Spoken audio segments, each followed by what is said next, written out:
that the sun shines down its power to all the world and makes the wind blow strong as it will.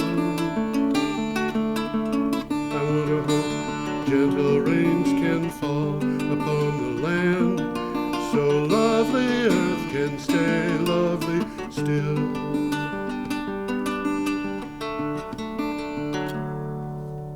Hello, ladies and gentlemen. Welcome to the 393rd edition of Energy Week with George Harvey, me, and the amazing Tom Fennell. In the flesh. Extend my hand further, but there's a barrier between us. Oh, I was trying not to knock that. It's intended to keep us from breathing on each other. Breathing on each other. That's a good way of putting it. Okay. And we're back to that time of year, Tom. We have to start asking for money again. Oh, my God. Yeah. So if anybody out there wants to donate $300, because we've already accumulated 100 of the 400 we need, it's a donation to BCTV, which is tax deductible, and you can go to the BrattleboroTV.org website, and somewhere on that page, probably down at the bottom, is a thing that says support public access television or something to that effect. I have to verify all this stuff, so I'll get something wrong. But go on there and click on it and donate $300, and I will just shut up on the subject. I had threatened to bring books that I would give to people who donated, as I did last year, and I decided against it because last year, when I offered people books that I had written, I got no donations. Nobody wants my books. And this year, I'm not going to do that, although I will at some point bring in a copy of my most recent book, which is called Where Heaven and Earth Meet, which is a story about a hardware store owner in Nebraska in 1904 telling his buddy, who's an attorney educated at Yale, about the lives of Vishnu, the Hindu god. But, I don't know anybody in Nebraska even heard of Vishnu. Nobody did. That's why I wrote the book. That's why it's fiction. Anyway, it's a real book, but I'm not going to give it to anybody because I'm not going to offer it, because if I do, people won't give donations. We need the donations. We need Speaking about books, this is kind of interesting. Yeah. My computer crashed a couple of weeks ago. And wanting to do something, without a computer, I stooped to reading a book. And I read a book by a guy named Archer Mayer. Okay. And he's written a whole series of books, about 30 of them. Yeah. And they all take place in and around Brattleboro. Yes. And it turns out that the hero of the series, name of Joe Gunther, his office is right in this building. Oh, yeah? That's interesting. So as I read the book, I'm thinking in terms of this building and, the town of Brattleboro. Brattleboro has interesting literary background. What's it? Yeah. It really does. This whole series of Archer Gunther books. Yeah. Joe Gunther books, I guess. Archer Mayer books. Okay. Joe Gunther. It's all about Brattleboro. Yeah. Or they take place in and around Brattleboro. Well, we've got to start talking about energy or we're going to get tossed off the air by let's see if I customers. Can't... Come on, you. There we go. I see it. Okay. It's always a matter of finding a cursor, You would think that just yelling a bad word would produce it, but it's not what happens. Every day I go to the internet and I spend about 4 or 5 hours searching for news, which the items that I find that I think are interesting, I put up on my blog, geoharvey.com. geoharvey.com. You can go there and find the stuff that Tom and I are talking about. And I put a post up every day. I've put a post up every day since the 2nd of June, 2012. And by the way, our first TV show was on, I think, the 14th of November, 2013. So this would be our 7th anniversary show. Well, congratulations. Well, congratulations. You helped. You were there for the whole thing, Anyway, I put these things up. You can see them by going to the websites that accompany this show, both as a text. There's a link. There are links. Look around. And I used the link, so I'm checking them out just as part of my job. Yep. And Tom gets the big bucks for that job, by the way. And you can also go to geoharvey.com. There's a couple of different ways you can do it. Look through that, and as soon as you can figure it out, find your checkbook, send us $300. That goes to actually find a credit card or use PayPal and send your donation to BrattleboroTV.org, because if you send it to me, it's not tax deductible.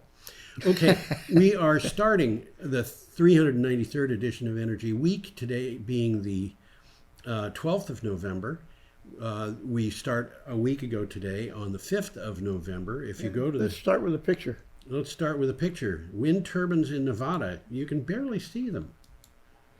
If you look hard, they're there. They're hiding behind the, well, they're all across the picture, but you can see them best in front of the mountain. Yeah.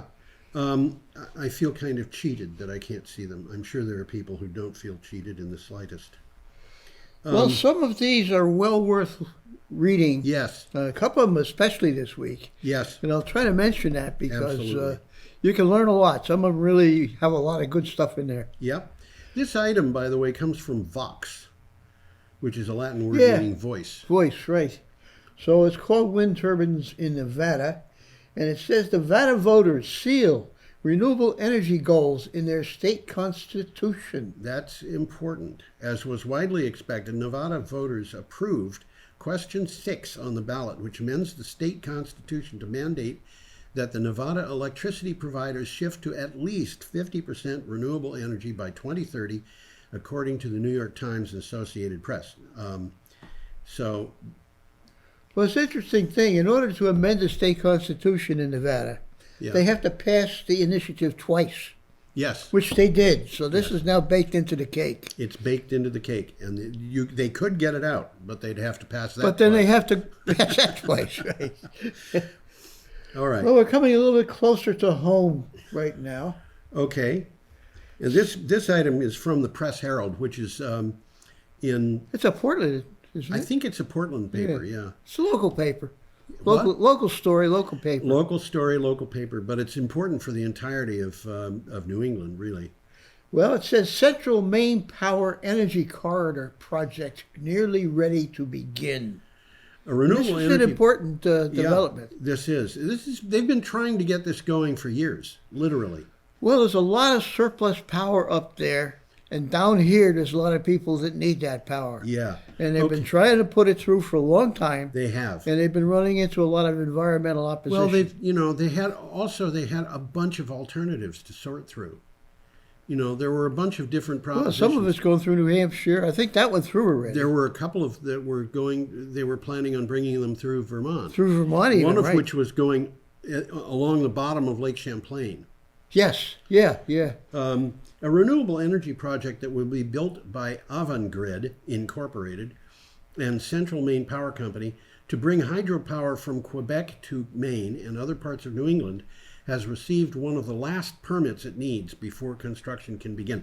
Well, obviously, this is not the last, but it's one of the very important. One of the last. One of the very important ones. And what's going on here? This is 100 miles via upgrading existing corridors. So they're not destroying anything with that 100 miles. But another 50 miles of new corridor that's cutting through undeveloped forest land in western Maine, which is where the opposition is coming from. Yeah, okay. And there's nobody lives there. Not many people. A lot of northern Maine belongs to logging companies. And, that's true. They have a lot of say, but it's not over, folks. There's a lawsuit going challenging. Well, there's a lot of lawsuits going on these days. Should we go on? Yeah, we might as well. Okay, we've got an item from Renews. And European Green Hydrogen Acceleration Center launched. This is getting more and more important. EIT InnoEnergy launched an unprecedented effort to support the development of an annual, 100 billion euros green hydrogen economy by 2025. I can't really grasp that. That's astonishing. That's huge. That's amazing. There's a green hydrogen economy. 6 months ago, nobody even knew what a green hydrogen economy was. Yeah. And now it's popping up all over the place. I'll bet AOC knew. I'm sure they did. I'm talking about Alexandria Ocasio-Cortez. Yeah. I'll bet she knew all about it. She's not a stupid girl. Not at all. Not at all. The European Green Hydrogen Acceleration Center could help create 500,000 direct and indirect jobs across the green energy value chain. By the way, Tom, I want to tell you about something that was in the news today. We will be talking about it next week. A mining company in Australia called Fortescue wants to build out 235 gigawatts of renewable energy in Australia. What is it I always say about gigawatts? Oh. They're bigawatts, guys. This is big. They themselves. This is large. Yeah. They themselves want to build a project that will supply 500% of Australian demand. Well, this makes sense. So they're gonna export it, one way or another, or use it.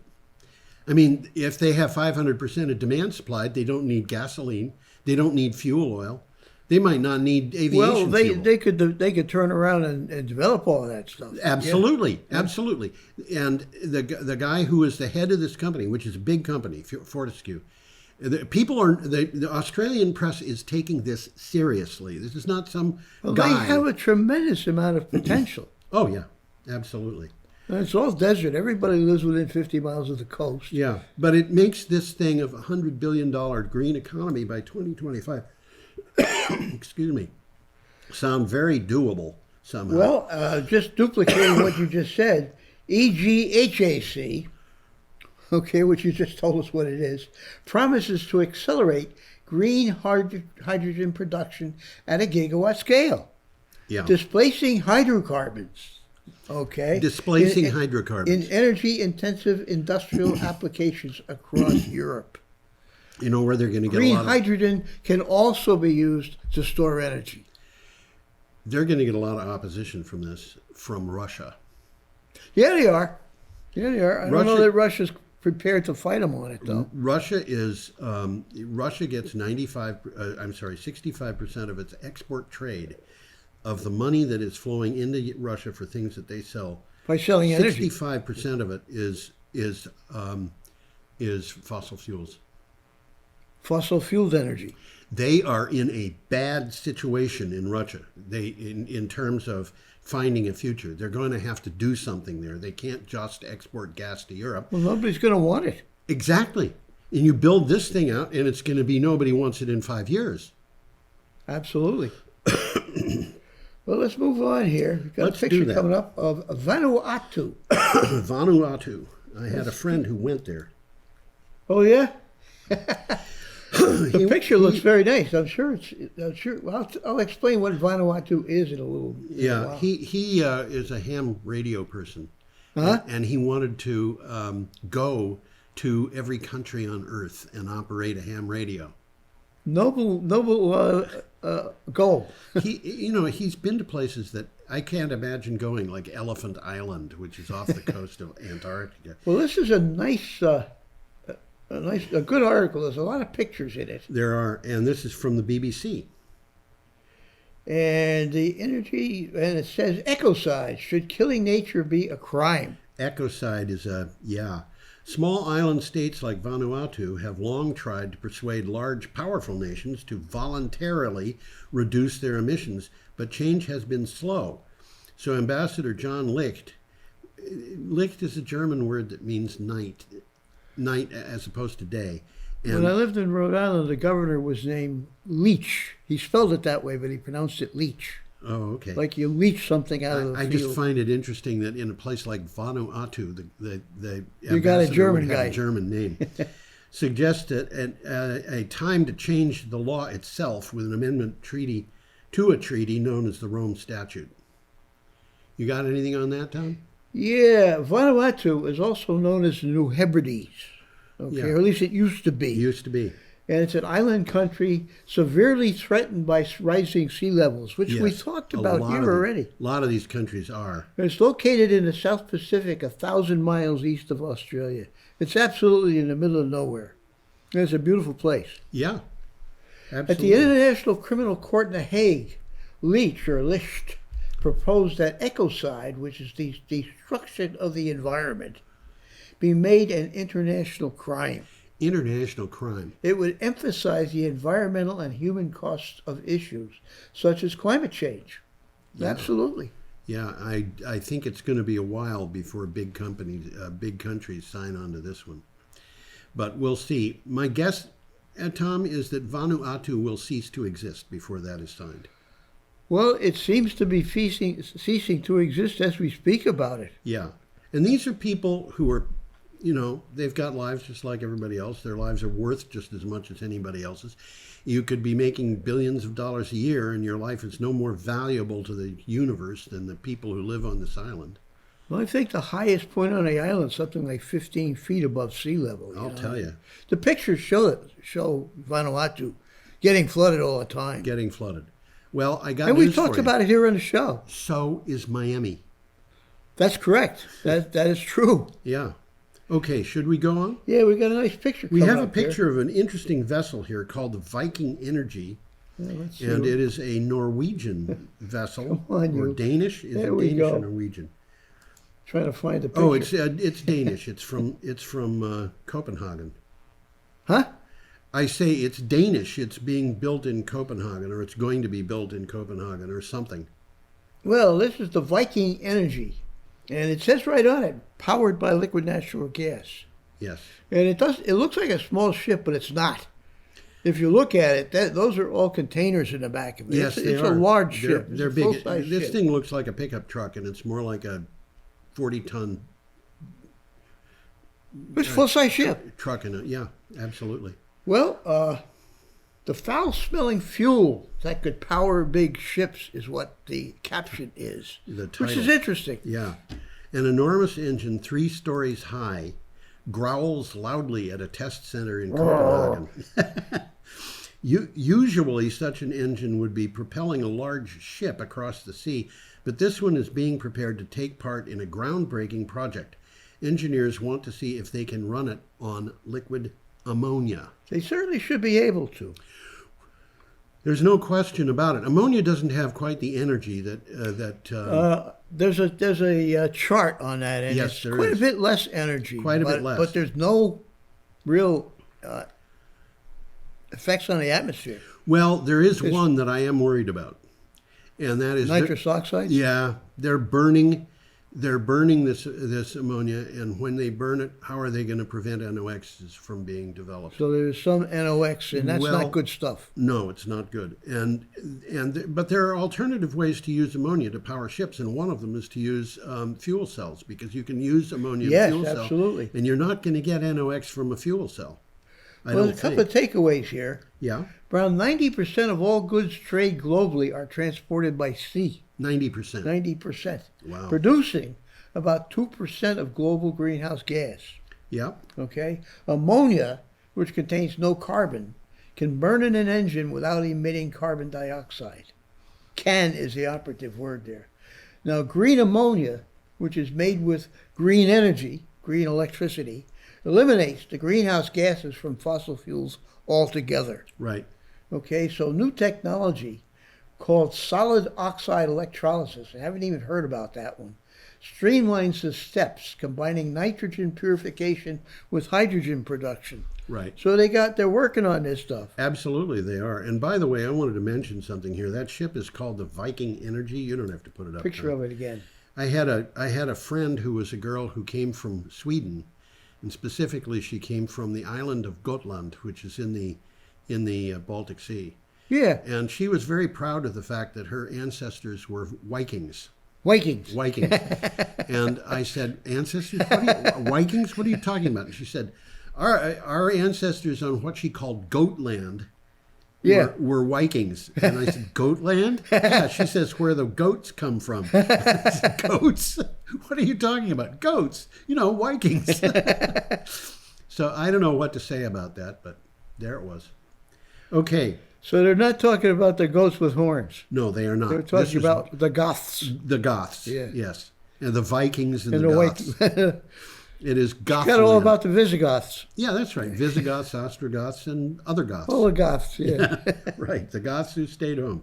Okay, we have a picture of a wireless charging system, which I have magically put up without any assistance from Tom. I don't see what's the big thing about this. This is logical.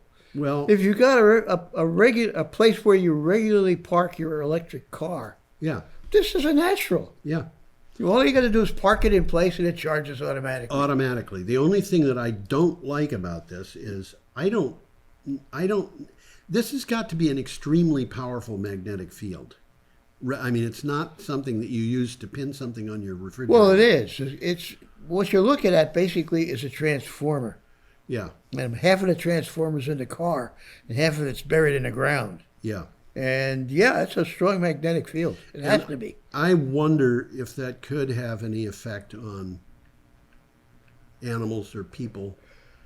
Well, I would imagine that there's a sensor that turns it off when there's no car parked there. Well, yeah, I would hope. Okay, so you wouldn't have to worry about animals walking on it unless it's charging the car. Or unless they're cats.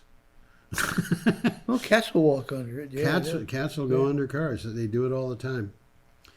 Well, the SAE, Society for Automotive Engineers, publishes a new wireless charging standard. And this is from Clean important. Technical. Yeah. Oh, yeah. This is from Clean Technica. Standards are important. Imagine if every manufacturer suddenly needed a specifically shaped nozzle so that you could pump gas into the tanks in the cars they made. That wouldn't work well. And yet, that is the norm for plugs on electric vehicles. Which doesn't make any sense at all. No, it's not really true either. Well, it's proprietary. Everybody's trying to protect their interests. Yeah, Tesla has a proprietary charging system that is only going to charge Teslas. Yeah. And other cars may have high-speed charging that are like that too. But and anybody who's got an electric speaking, car has a whole bunch of adapters. They have adapters, but the slower speed chargers are universal. I mean, at the lowest level, you can plug it into a 110 outlet. Yeah, but it takes a long time to charge. It does. You're not going to get it charged in 35 seconds the way that you might if you had extraordinary things there's happening. some takeaway here. Yeah. Wireless charging doesn't require plugs. Duh. It can operate at 90% efficiency over a 10-inch air gap. So it's not losing too much. That is impressive.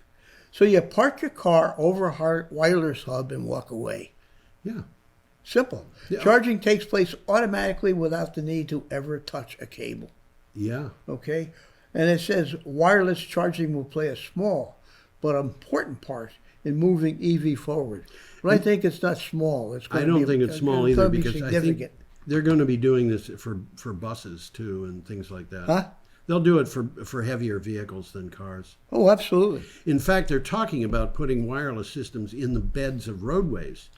So you can drive down the road and after a couple of miles. Yeah, I've read about that. And of course, they've been using this system for buses for a long time. Okay. So the buses charge while they're dropping off and picking up passengers. Well, we forgot to tell the watchers that we had got to Friday, November 6th, and now we're all the way up to Saturday, November 7th.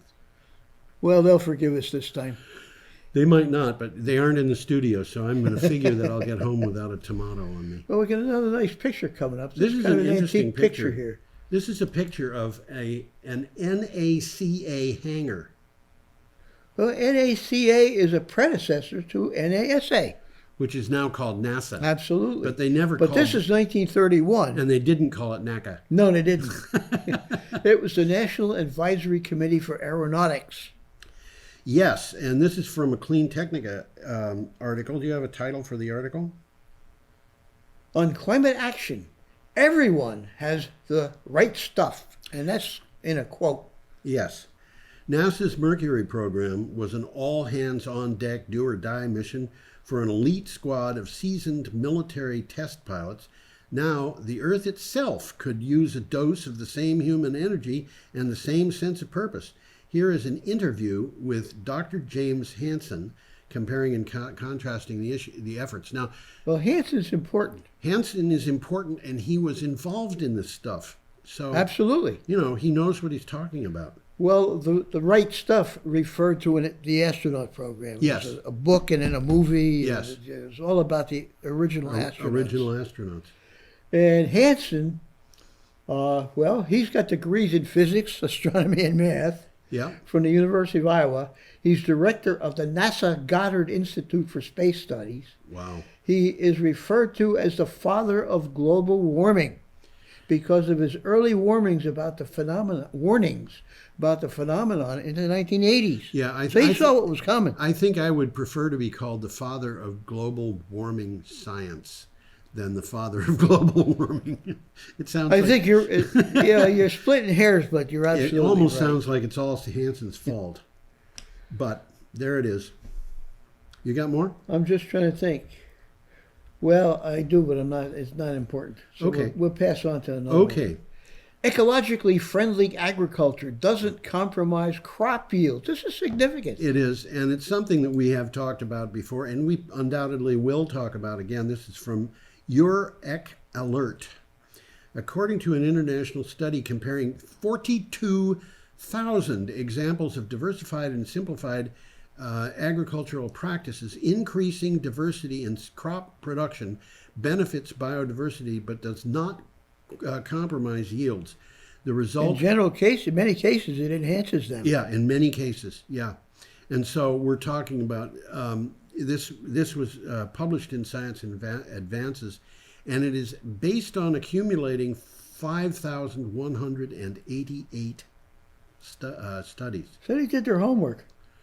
Well, diversification includes practices such as growing multiple crops in rotation, Right. intercropping, Yep. okay, planting flower strips, and we've talked about that. Yeah. Reducing tillage, adding organic amendments that enrich the soil life, and establishing or restoring species-rich habitat in the landscape surrounding the crop field, such as beehives. Yes. Okay? Yep. You know, when I was in fourth grade, I think I was in fourth, I might have been in third, I read a book, and I was really happy when my youngest son read the same book at the same age. Cool. And this was a book which, when I got it, was already old. So when he got it, it was older than old. What was the book? It was called George Washington Carver. Okay. And George Okay. Washington Carver did some seminal work on crop rotation. Okay. You know, it's like, okay, you're going to plant corn there, you're going to plant cotton, you're going to plant tobacco. Don't plant it there year after year after year expecting to have good yields. They knew that they were not getting good yields. But they still do it. Yeah, And they yeah. just load the fields up with fertilizer. Well, that's what they try to do. But he came along and he said, Ain't gonna work long, guys. every couple of years, plant peanuts. Uh-huh. And they all of a sudden discovered that the crops were maintained. The big crops of cotton, for example, were maintained if they just Peanuts planted restore the peanuts. soil. They're legumes. Exactly. And people You are could plant now... clover. Huh? You could plant clover. You could plant clover, you could plant alfalfa, you could plant Any kind of beans. beans. Yeah. You know, truth be told, maybe you could even plant, what are those trees? There's a legume tree, and they grow locally. Locust trees. Locust trees, they're legumes, right? You're Yeah, they absolutely are right. Big legumes. Anyway, there it is. I suppose we could go on. I think we can. We got a picture coming up here. We do. Let me get that picture. There it is. And the picture is a Aviation Airplane. Yep. And this That's is an from, interesting looking airplane. Of Yeah. course, obviously, it is electric. well, Well, otherwise it shouldn't be obvious to it, but it is. It wouldn't be in Clean Technica if it weren't electric. And it has 3 propellers, which are all pusher types, one mounted on the back end of each wingtip. I think the wingtip propellers probably rotate to take the plane up. It's just a guess. Possibly. But you know, as I'm thinking about this, wingtips of airplanes do very funny things. And They create vortices. they create vortices, and I'll bet you that these propellers kill those vortices and produce better lift as a result. I wouldn't be surprised. There's a lot of smart people out there working on stuff like There this. are indeed. And then there's a third propeller at the back end of the plane, on the stern end of it. This is a very interesting article. Yep. Got it. Aviation set to deliver first 9-passenger electric airplane in 2022. The dream of commercially viable electric airplanes seems to be getting closer. Eviation, an Israeli startup, began building its first electric plane in 2017. the country says it plans to deliver the first of its bespoke airplanes. Bespoke, basically. Somebody bought them already. Well, it means they're custom made, really. Yeah. Yeah. To Cape Air, a regional air carrier in New England in 2022. I used to live down by Plymouth. And that's where... And it wasn't that That's long. where Cape Air is. Yeah.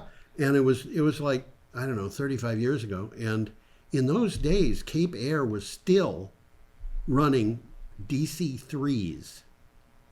Wow. Where did they get them? I don't know, but I was amazed when I discovered a few years later that there still was a market for DC-3s. If you had a working DC-3 for sale, or even one that could be restored, you would be able to sell it for a reasonable amount of money. Interesting. They were being used in back country air companies in Alaska also.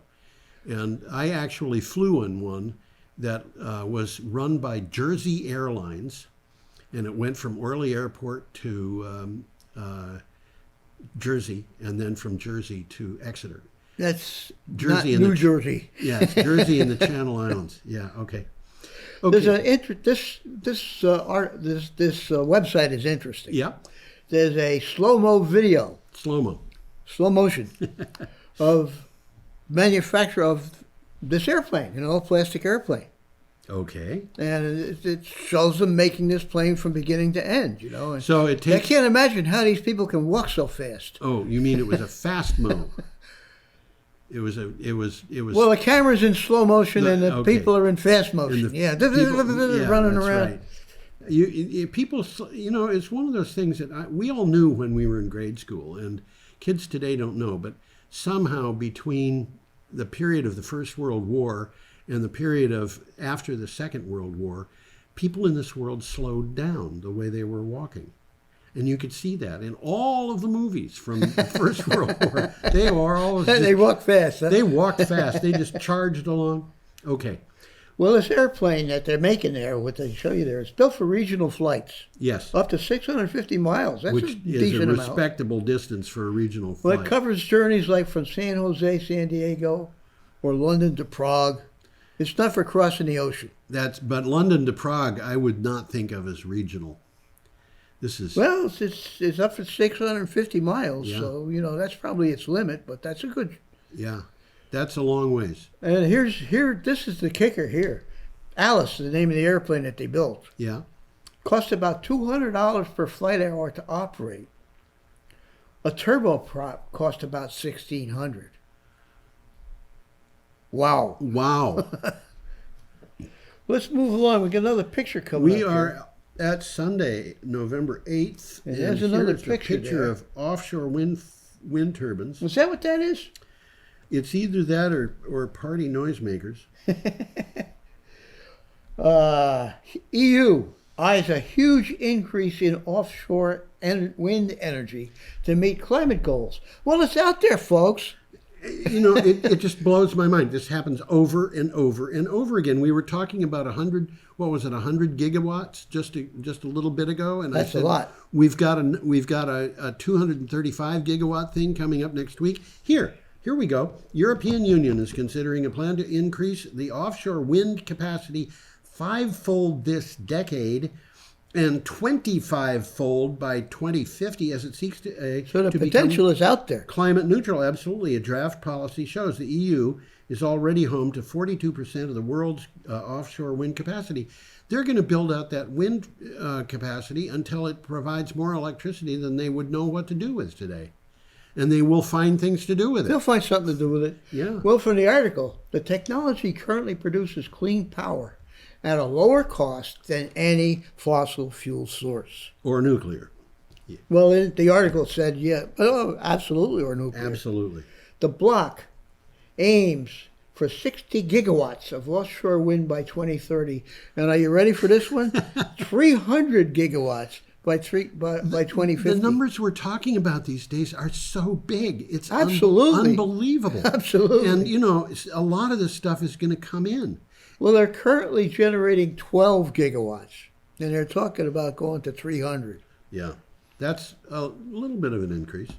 And just to make just to put the icing on the cake, they're also including 60 gigawatts of wave and tidal energy, which we've talked about here, but nobody's really employing yet in large scale. Not in large scale yet. But it's going to happen. It will.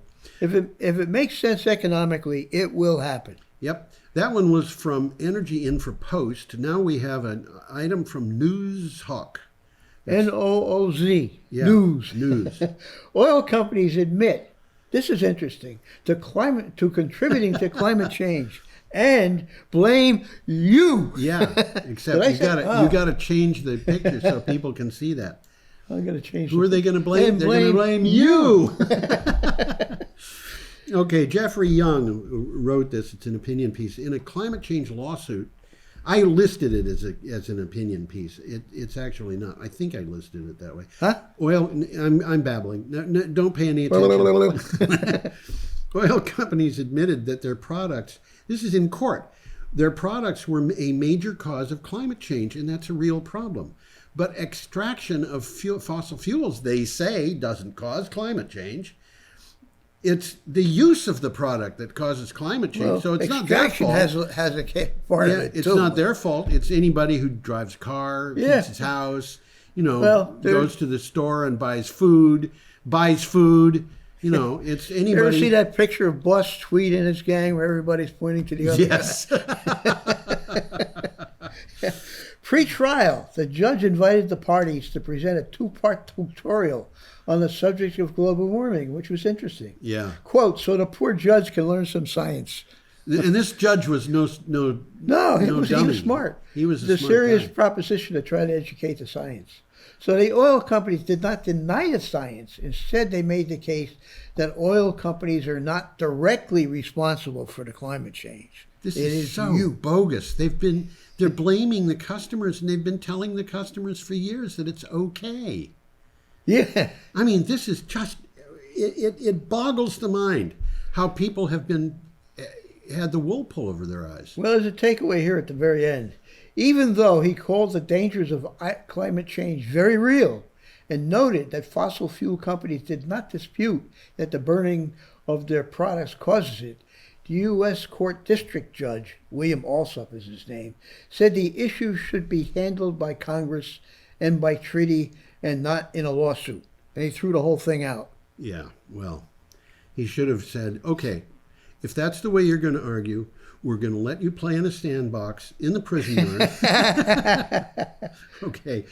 Should we go on? Yeah, we got an interesting picture here of NASA. We have a picture of the Earth from space. And what is that? It looks like there's a shell at the top of the atmosphere there. A shell? Well, you see the line that is parallel to the horizon of the Earth?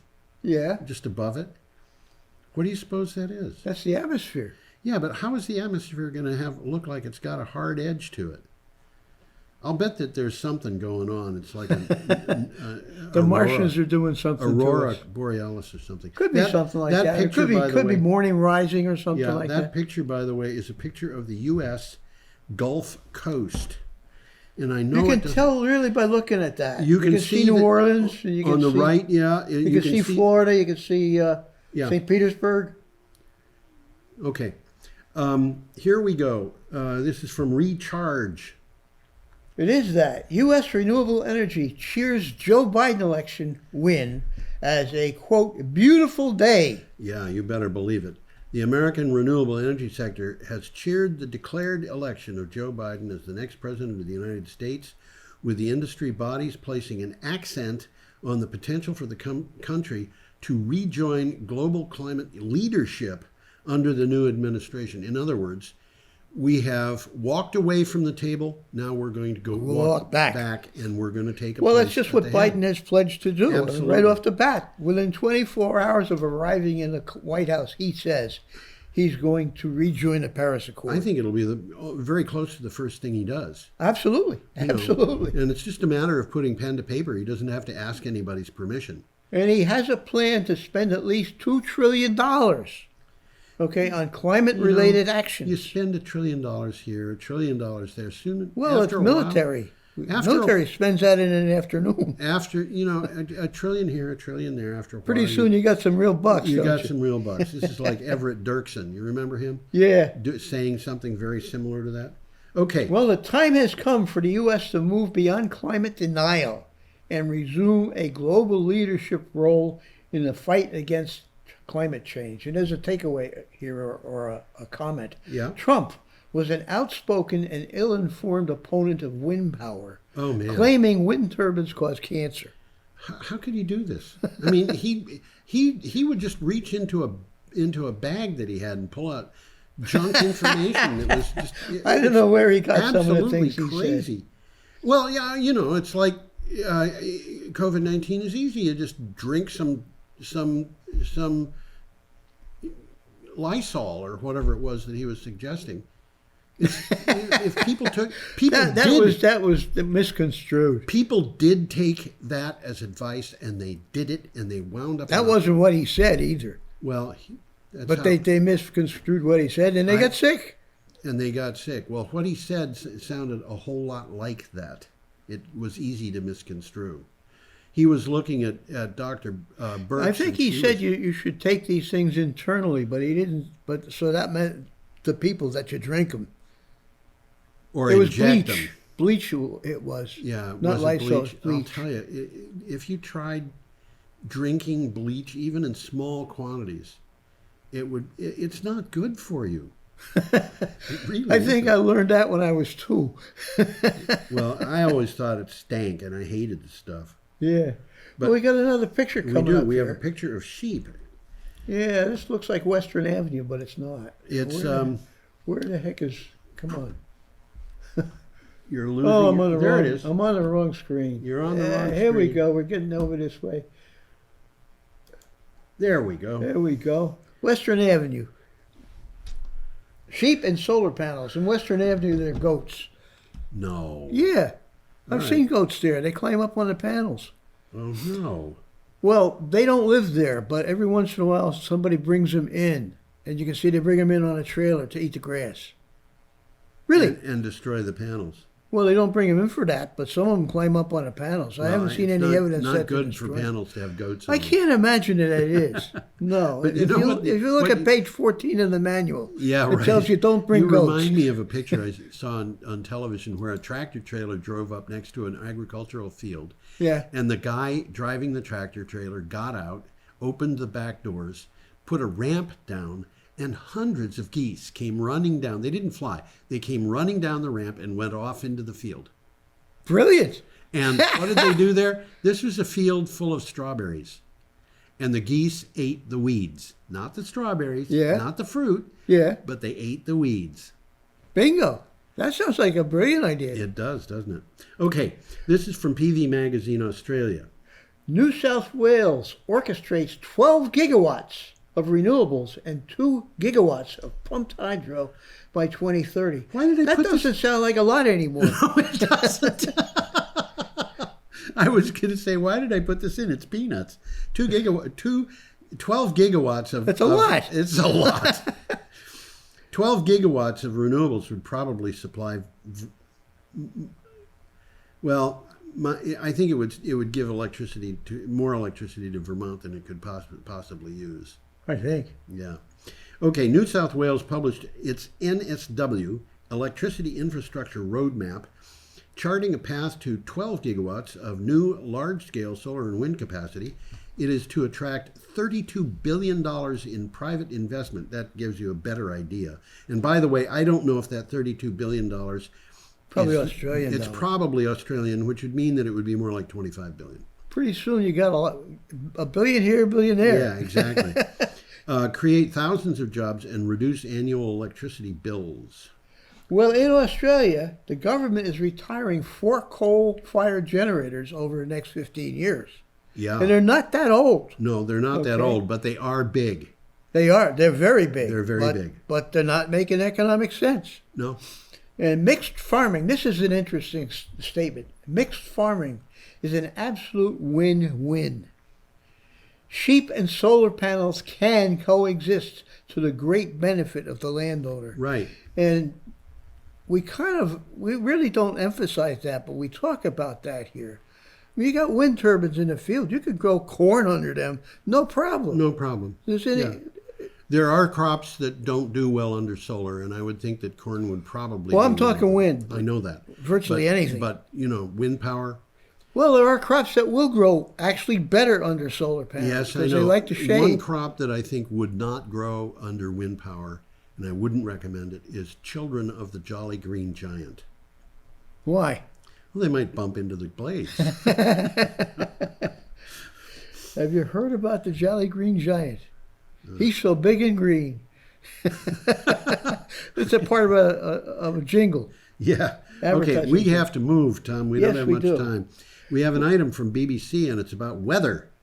Tropical storm Eta makes landfill in Florida. There's a lot of pictures in this one. Oh, there are. This is an interesting one. Tropical storm Eta has hit Florida, bringing with it heavy rain, strong winds, and forecasters fear it may lead to storm surges and flash flooding.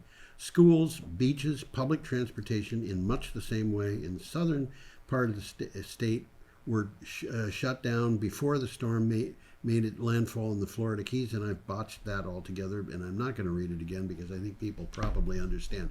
But I will say, that was Tropical Storm Eta. Yeah.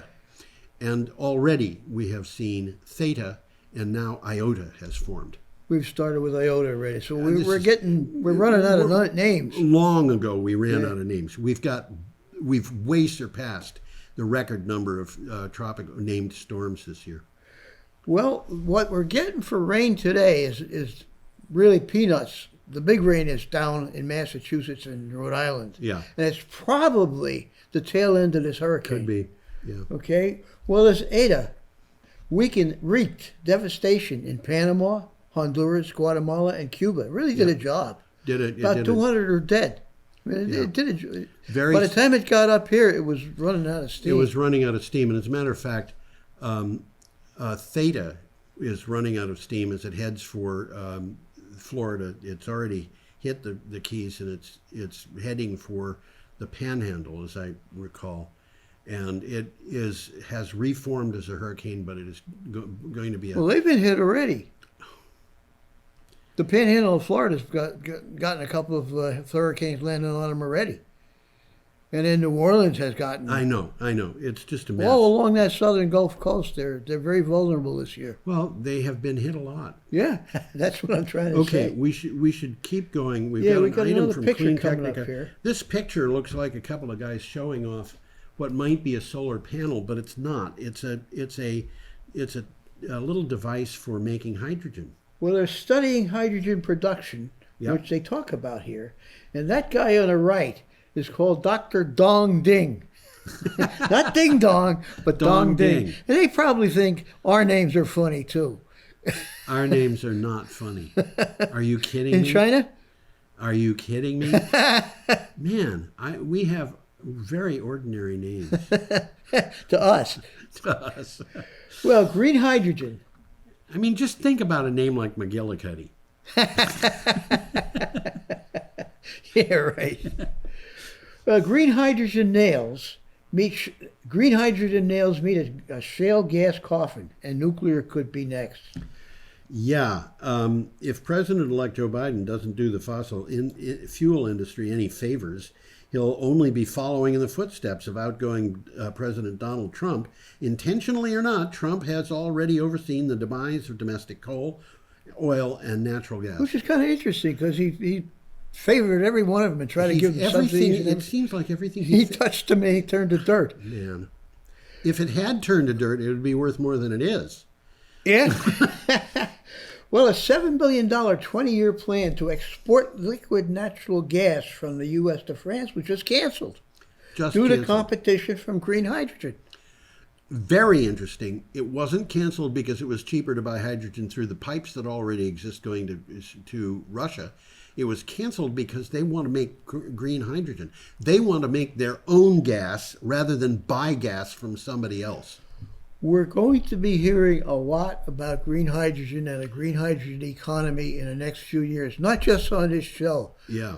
Because right now, except for the people who watch this show, Most of them have probably never even heard of green hydrogen. I think that's probably true. But it's happening, I'm guys. seeing this every day. It's happening. Every single day I see multiple articles about green hydrogen. Well, I'm sure you do. This is a very good article, by the way. I recommend you look it up and read it. It's going to take you a long time. Yeah. It's a big article, but there's a lot of meat in that one. Yep. We are up to Tuesday, November 10th, and we have a picture of an offshore wind farm. Is that what that is? That is. Again, it's not party noisemakers. How about that? Offshore wind farm, that's what it says. That's what it says. Louisiana announces renewable energy initiative for the Gulf of Mexico. Well, Louisiana doesn't have any offshore wind yet. Neither but they've does got anybody offshore else except for gas. Yeah, they've got an existing technology. Exactly. They have a lot of people who know how to operate on offshore platforms. So it's a natural for them. Yeah, and this is exactly what had happened in Scotland. The Scottish experience is that they can take people who have been working on natural gas platforms out in the North Sea and put them into working on offshore wind farms. The guys may know the difference, but they don't care. I think that may be the case. I was a little surprised by this article. Well, let me read the synopsis. Louisiana Governor John Bell Edwards, who, by the way, is a Democrat, despite the fact that that state is primarily Republican, he is a Democrat. Yeah, correct. He announced a renewable energy initiative for the Gulf of Mexico. I'm sure that there's a lot of people along the coast who like that idea. Makes sense, guys. Makes sense. Yeah. With plans to harness Louisiana's strength in offshore energy production for the development of wind power, the nation's #1 source of renewable energy. Okay, I was surprised because the Gulf Coast east of Texas has not been known for having a lot of wind energy available. Those states in the deep south, particularly Florida, there's not a lot of wind possibility. Not like the East Coast. It's not like the coast from North Carolina up. Yeah. But, he's looking at this. I'm sure that he's got engineers who know a lot more about it than I do, who are saying, yeah, we could probably make something out of this. Well, they have the technology. Yeah. So it's just a matter of building these things and see what they really develop. I mean, right. they can calculate the potential. Right. But reality is not always equal to the potential. Right. Okay. We've got a wind farm. Another picture here coming Picture here of a wind farm in Montenegro. You know where Montenegro is? I should. It's part of Spain, isn't it? No. Where is it? It's part of what used to be Yugoslavia. It's the right. Okay. It's kind of borders on Albania. Yes, it's a country. That's right. And it was an independent country for hundreds of years. And for hundreds of years, it was at war with Turkey. And it's not even near Turkey. Well, the Turks controlled the Balkans during the 19th century. And there was a law in Montenegro that said that every man had to carry a revolver, and it was a huge revolver. It was a standard issue revolver. It was bigger than any revolver that's ever been used as standard issue in the United States. It was sort of like what Marshall Dillon carried. Bigger. Believe me, this was like a 5-pound weapon. Wow. And Montenegro has always been fascinating to me. Now, again, it is an independent nation. The article says, defying the difficulties, renewables set for record despite COVID. Right, and this is from Recharge. The world is set to add record levels of renewable power this year and next, despite the COVID pandemic, the International Energy Agency said. New renewable additions this year are expected to reach almost 200 gigawatts. Well, they're talking worldwide, but that's still a lot of power. Well, this is the thing that really tells you.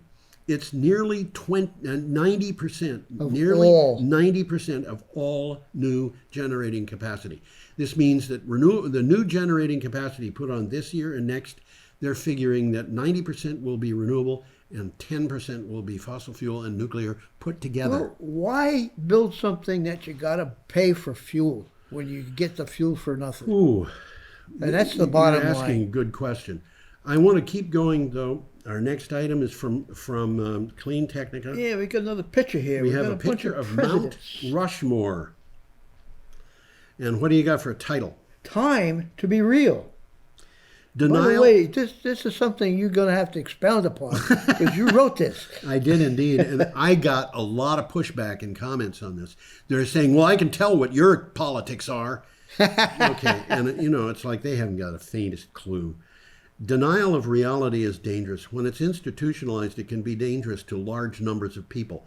Denial of science has become a policy for the Republican Party, and people in red states are suffering. The first proof of this has just appeared now as huge numbers of people in red states get COVID-19. That's actually happening. I looked at, going through my daily stuff, working hard, and it's like I pick up a spreadsheet and look at it just for some light reading. I mean, I realize that that's kind of boneheaded, but I sorted the states with their COVID-19 data based on what states had the highest number of people per million population that got sick. That makes sense. And what was number one? I would have thought that it was going to be New York because they got hit so badly in the beginning. No, the number one state was North Dakota. And the number two state was South Dakota was number 3. Wow. Iowa was South Dakota number 3. Iowa number 4. 3 rather. Wisconsin was number 4, but Wisconsin was the only state in the top 12 that voted Republican. 11 out of 12 states voted Democrat. 11 out of 12 states in the top worst hit states of the 12, 11 of them voted for Donald Trump. Well, you explained this, I think. I'll quote it. Yeah. There's a reason for this, and clearly it is because the people who voted Republican were members of a group whose leadership told them it was not necessary to protect themselves in a pandemic. You don't have to wear masks, guys. You don't have to social distance. You can pack yourselves together in big groups. And now they're paying. They're paying for it. And what will happen 2 months from now is that a lot of these people will be dying. And I have to tell you, in my opinion, Donald Trump was giving bad medical advice. And for a person who is not a doctor, giving bad advice is a crime. I hear you what you're saying. Giving advice, if Well, there's a takeaway here, too, because it says climate change will similarly kill people if they refuse to protect themselves. Absolutely. And that's how it ties back to energy and climate change. So we have Well, we still have 11 minutes left, so we're doing okay. No, we don't have 11 minutes left. We've got 1 minute and 26 seconds. Oh, I'm reading the wrong thing, yeah. Yeah, and here... Wednesday, November 11th. Yeah. Picture of the Klamath River. Absolutely. Public domain.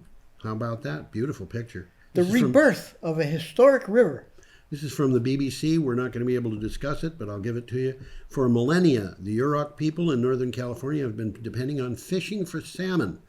But that source has been in decline after the Klamath River was dammed for hydroelectric power. Now, that was almost 100 years ago. Yes, it is. The right. fortunes of the Yurok could be set to change as the largest dam removal project in U.S. history has been given the green light. Well, there's a quick takeaway here. Okay. For over a century, one of the most important salmon runs in the United States has had to contend with historic dams. Right.